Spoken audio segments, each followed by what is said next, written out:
Lembang, tahun 1832. Kabut tipis menyelimuti kaki Gunung Putri, membentuk tabir lembut yang menyembunyikan luka-luka tanah Parahyangan. Di balik keindahan alamnya yang memesona, bayangan penjajahan telah menorehkan penderitaan di setiap sudut kampung. Suara derap sepatu serdadu Belanda, bentakan keras dalam bahasa asing, dan tangis para ibu yang kehilangan anaknya menjadi pemandangan sehari-hari. Namun, di tengah suasana kelam itu, lahirlah cahaya harapan dari seorang gadis bangsawan bernama Rarasayu. Rarasayu bukan sekadar putri keturunan darah biru. Ia dikenal sebagai wanita muda cerdas, pemberani, dan berjiwa pemimpin.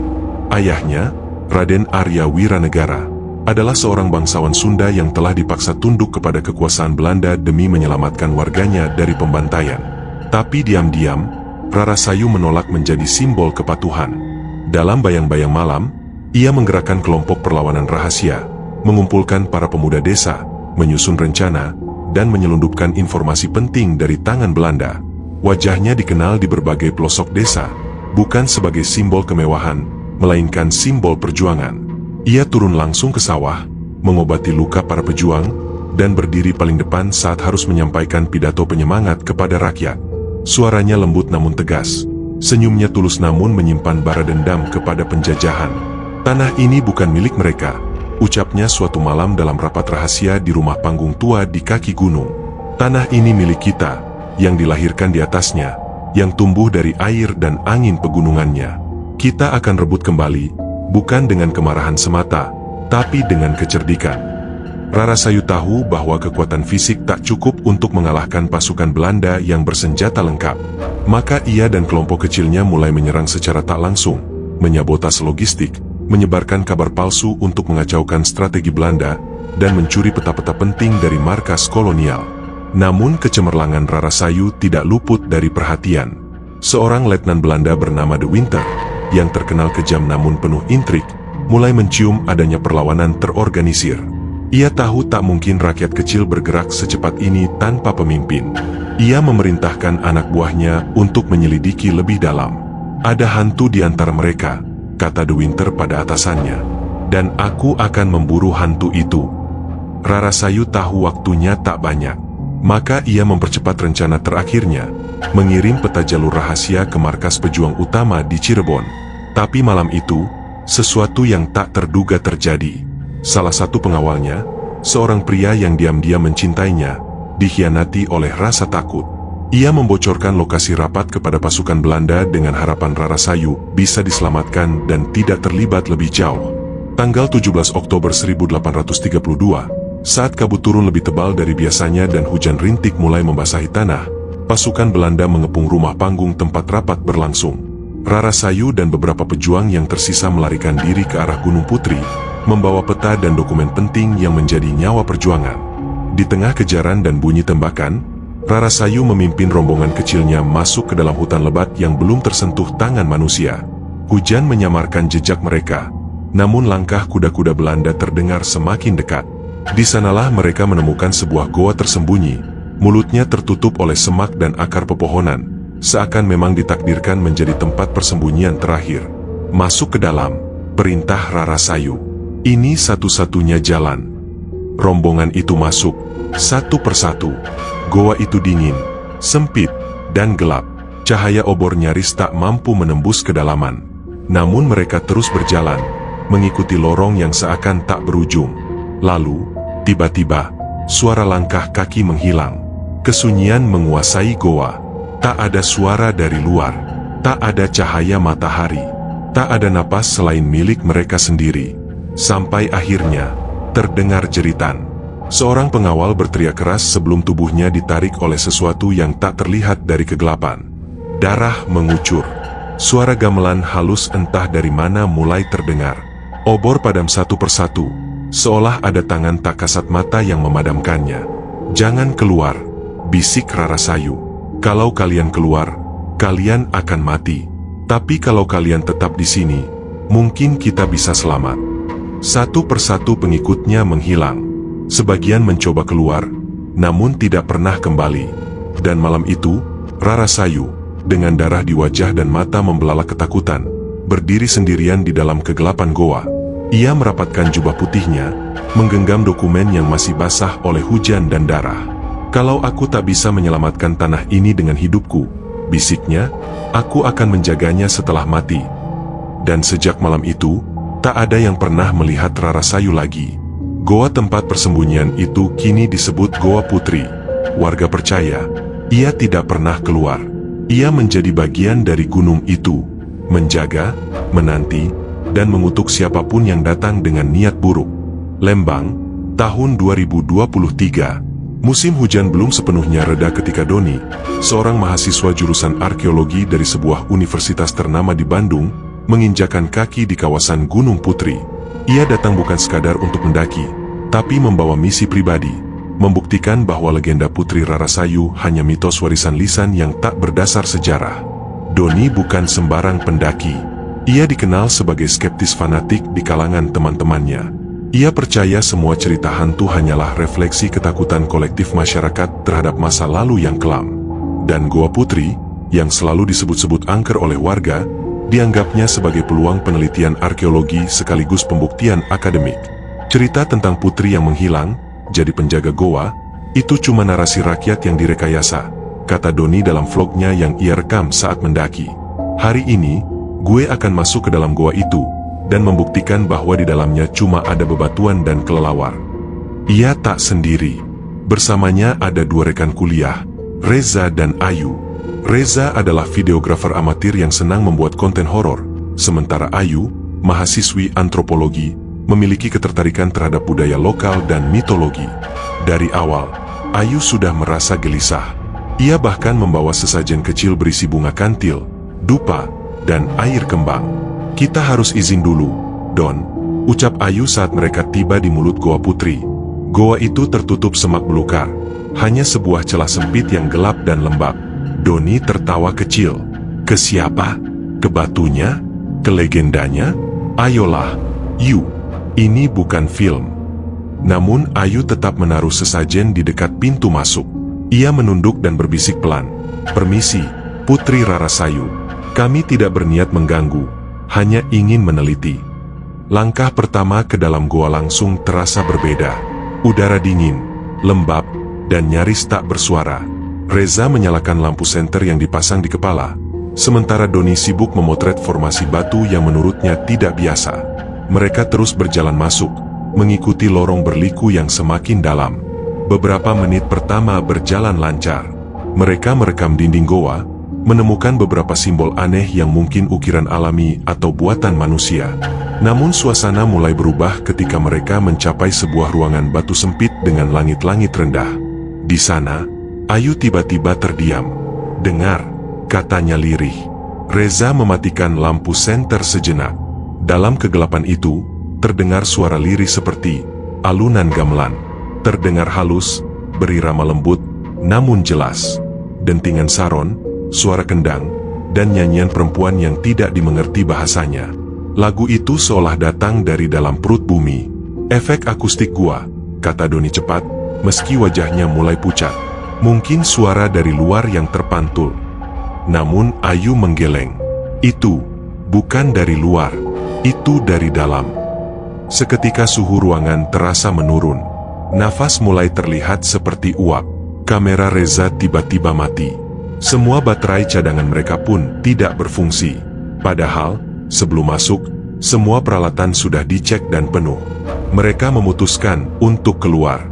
Tapi saat kembali ke lorong sebelumnya, jalur itu sudah tidak ada. Ini bukan lorong yang sama. Reza panik. "Tadi kita belok ke kanan. Sekarang ini bercabang dua." Doni mencoba memetakan ulang dengan cahaya ponselnya, tapi layar ponsel menunjukkan gangguan statis aneh, seperti terinterferensi sinyal. Di tengah kepanikan, Ayu mulai berdoa. Ia mengusap air kembang dari botol kecil ke wajahnya dan berbisik. Dia marah. "Kita tak diizinkan pergi." Tak lama, dari kejauhan lorong, terlihat siluet putih. Sosok wanita berdiri mematung, gaunnya panjang menjuntai, rambutnya terurai hingga ke pinggang. Cahaya samar-samar entah dari mana menerangi wajahnya yang pucat, cantik, namun dingin, dan seolah tidak berjiwa. "Putri," Ayu berbisik sambil menunduk. Reza mundur perlahan. Doni terpaku, matanya tak berkedip menatap wanita itu. Wajah Rarasayu perlahan menoleh ke arahnya. Mata hitamnya menatap dalam, menusuk langsung ke dalam pikiran Doni. Dalam sekejap, ia seolah melihat kilasan masa lalu. Perang, darah, pengkhianatan, dan goa yang berubah menjadi ruang penyiksaan jiwa. "Jangan lari!" Suara itu bergema di kepala Doni. Suara yang tidak berasal dari luar, melainkan langsung dari dalam pikirannya. "Reza berlari!" Ayu berteriak memanggilnya, namun terlambat. Beberapa detik kemudian, jeritan menggema dari lorong. Suara benda jatuh. Lalu, hening. Sosok wanita itu lenyap begitu saja. Doni terdiam, tubuhnya gemetar, dan matanya kosong. Ayu mencoba menariknya keluar, mengikuti lorong entah kemana.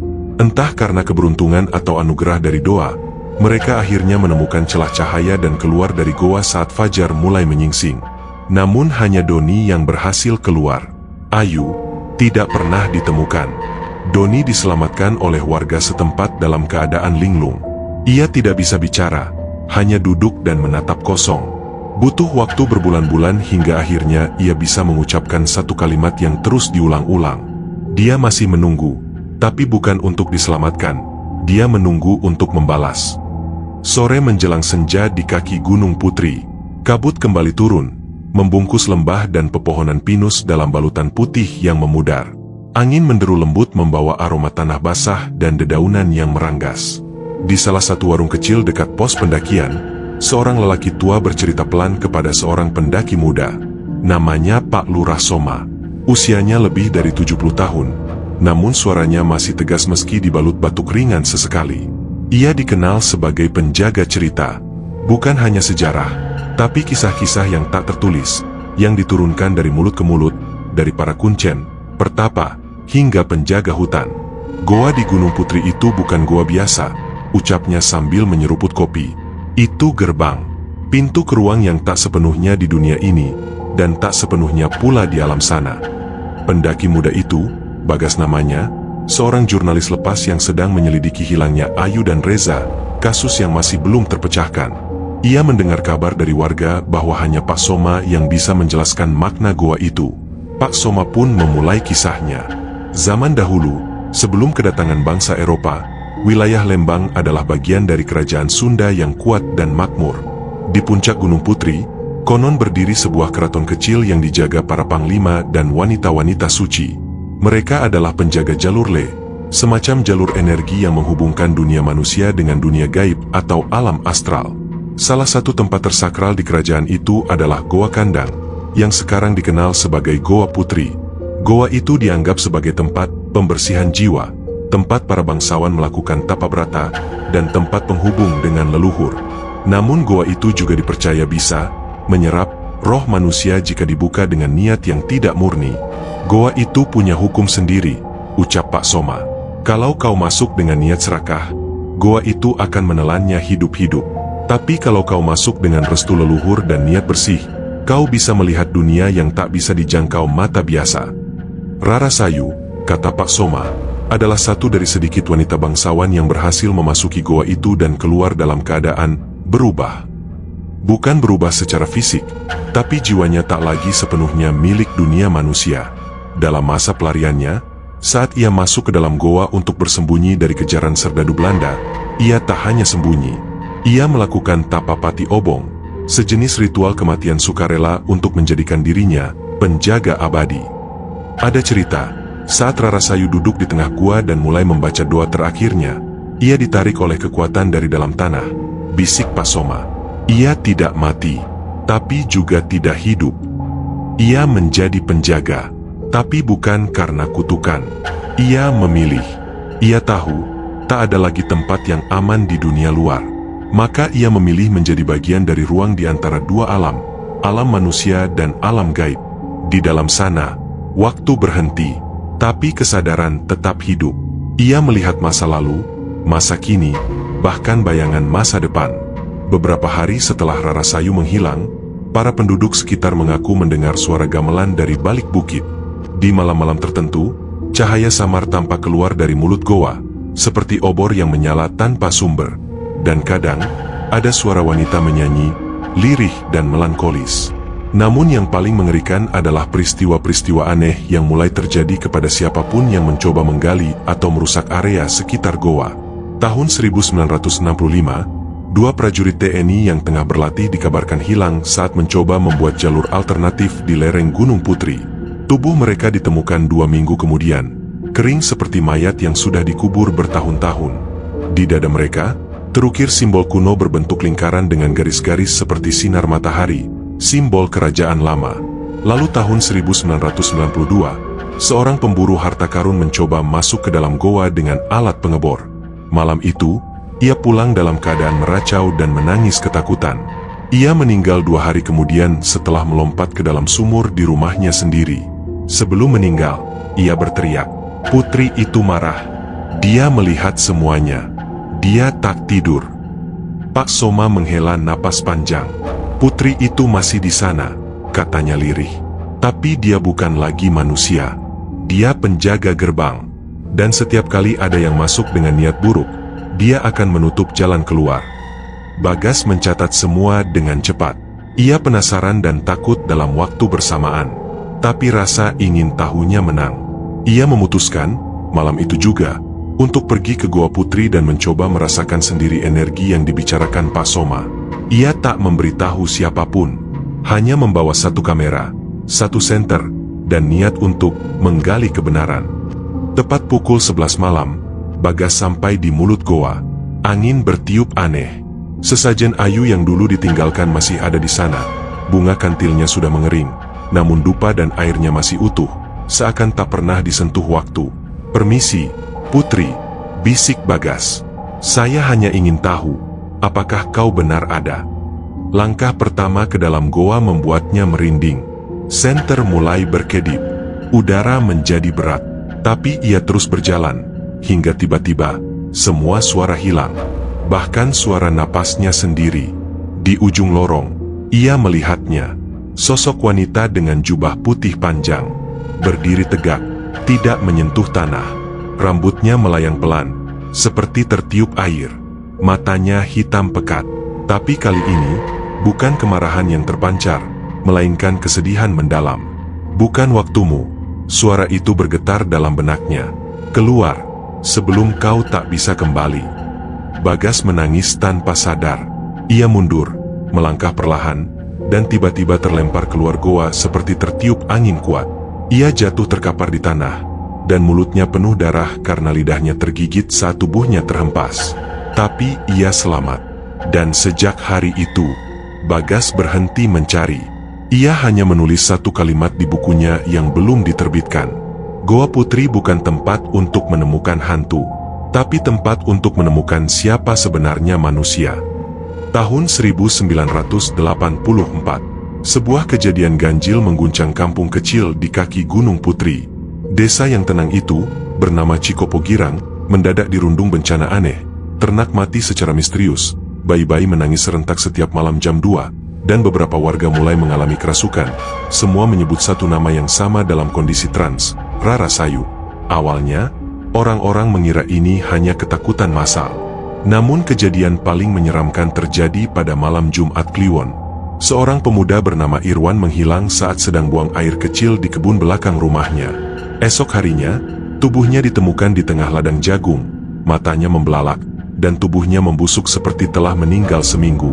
Warga mulai panik. Maka mereka memanggil seseorang yang sudah lama tidak berurusan dengan dunia gaib, Ki Dharma Wijaya, seorang dukun sepuh yang dulu pernah menjadi penasehat spiritual para bupati zaman awal kemerdekaan. Ki Dharma tinggal di daerah Subang, jauh dari Gunung Putri. Tapi begitu mendengar bahwa nama Rara Sayu disebut-sebut, wajahnya langsung pucat. Ia mematung lama sebelum akhirnya berkata, ia sudah bangkit. Tapi bukan karena ingin. Karena ada yang membangunkannya secara tidak sah. Ki Dharma menjelaskan bahwa roh Rara Sayu bukan roh biasa. Ia bukan gentayangan, melainkan roh terikat, entitas yang memilih menetap di dunia antara sebagai penjaga, bukan karena kutukan, melainkan sumpah.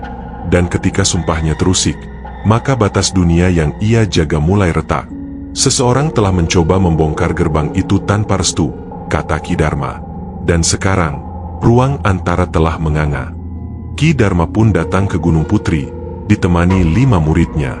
Ia membawa pusaka berupa keris Kiai Sengkelat, bunga 7 rupa, kemenyan merah, dan 1 gulungan naskah kuno beraksara Sunda Buhun yang disebut Panglawungan Jagat.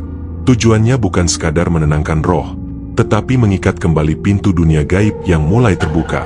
Ritual itu dilakukan malam hari, di bawah cahaya rembulan. Ki Dharma berdiri di depan Goa Putri, membentuk lingkaran pelindung dengan murid-muridnya. Mereka membaca mantra dari naskah kuno, lalu menaburkan bunga ke arah mulut goa. Tak lama kemudian, angin tiba-tiba berhenti, udara membeku, dan dari dalam goa terdengar suara rintihan, lalu nyanyian. Nyanyian itu datang dari tempat yang dalam, berbahasa Sunda kuno. Liriknya seperti lagu pengantar tidur, namun nadanya menyayat, seolah dinyanyikan oleh seseorang yang menanggung rindu dan dendam dalam satu tarikan suara. Mendadak tanah bergetar. Salah satu murid Ki Dharma, Wandi, terangkat tubuhnya ke udara, matanya putih, dan dari mulutnya keluar suara perempuan. Kalian memanggilku, kalian membuka pintu, tapi mengapa kini ingin menutupku kembali? Ki Dharma bergegas membacakan mantra penutup. Namun suara dari tubuh Wandi tertawa panjang, menyayat telinga. Lalu suara itu kembali bicara, kali ini lebih dalam. Akulah penjaga, tapi penjaga tak bisa menjaga bila manusia terus mengusik, membongkar, merobek. Seketika itu, cahaya dari obor ritual padam. Kegelapan total. Hanya suara nafas para murid yang terengah, dan tangisan dari arah goa. Ki Dharma menghunus kerisnya, menusukkan ujungnya ke tanah tepat di depan goa, lalu berteriak, dengan nama leluhur, dengan darah tanah ini, aku ikat kembali gerbang yang kau jaga. Rarasayu, pulanglah ke ruangmu. Terjadi ledakan cahaya putih. Semua terdorong ke belakang. Tubuh Wandi terjatuh, tak sadarkan diri. Goa Putri memuntahkan kabut hitam seperti asap dupa, lalu diam. Tak ada suara, tak ada angin. Hening total. Beberapa menit kemudian, kabut menghilang. Ki Dharma berdiri tertatih. Matanya menatap goa, lalu berbisik lirih kepada murid-muridnya. Dia belum tenang. Ini bukan penutupan. Ini hanya penundaan. Gerbang sudah retak. Suatu saat, akan terbuka lagi. Setelah kejadian itu, warga Cikopo Girang mendirikan semacam sanggar kecil di depan Goa Putri. Tempat itu digunakan untuk meletakkan sesajen, bunga, dan dupa setiap malam Jumat. Tak ada yang berani masuk lebih dari 3 langkah ke dalam goa. Bahkan anak-anak dilarang bermain terlalu dekat. Namun Ki Dharma tak lama setelah ritual itu jatuh sakit. Ia hanya bisa terbaring di tempat tidur, matanya kosong, seolah melihat sesuatu di balik dunia. Sebulan kemudian ia meninggal dunia, dalam posisi tangan terkepal erat. Ketika murid-muridnya membuka tangan itu, di dalamnya ada segenggam tanah hitam, yang baunya mirip darah besi. Sejak saat itu, banyak yang percaya bahwa ada ikatan darah antara penjaga dunia gaib dan para manusia yang berani menyentuh batas. Dan siapapun yang mencoba mengungkap rahasia goa tanpa restu, akan menjadi bagian dari penunggu selanjutnya. Konon, salah satu murid Ki Dharma yang ikut dalam ritual, Darto, pada tahun 2005 mencoba kembali ke Goa Putri untuk menyempurnakan ritual gurunya. Namun ia tak pernah kembali. Yang ditemukan hanyalah sepatu botnya di dekat batu pintu masuk, dan secari kertas dalam bahasa Sunda Buhun bertuliskan, "Jangan bangunkan dia. Jangan juga bebaskan dia, karena dia sudah bukan manusia." Tahun 2023, dunia sudah berubah. Kamera digital berkualitas tinggi bisa dibeli dengan mudah. Drone terbang bebas di udara, dan konten horor dokumenter menjadi tren baru di kalangan para kreator YouTube. Salah satu channel yang sedang naik daun adalah Tim Surya Peteng, kelompok pembuat dokumenter misteri dari Bandung yang dikenal karena keberaniannya mengeksplor tempat-tempat angker secara langsung. Dipimpin oleh Galang, sutradara, bersama 3 kawannya, Mitha, kameramen, Yuda, drone operator, dan Riko, peneliti naskah. Mereka telah menjelajah beberapa tempat seperti rumah sakit terbengkalai, terowongan tua, dan pabrik kolonial. Namun target baru mereka kali ini lebih ambisius. Goa Putri di Lembang, tempat yang dikenal sebagai gerbang dunia lain. Sumbernya legit, kata Riko saat tim berkumpul di studio kecil mereka. Ada jejak historis, mitologi kerajaan Sunda, kisah penjajahan, dan bahkan korban nyata. Ini bukan sekadar goa angker. Ini dokumentasi sejarah hidup. Galang tertarik. Terlebih setelah menemukan artikel lama milik jurnalis bernama Bagas yang pernah selamat dari pengalaman supranatural di sana. Artikel itu hanya 1 halaman, dengan kalimat terakhir, "Goa Putri bukan tempat untuk menemukan hantu, tapi tempat untuk menemukan siapa sebenarnya manusia."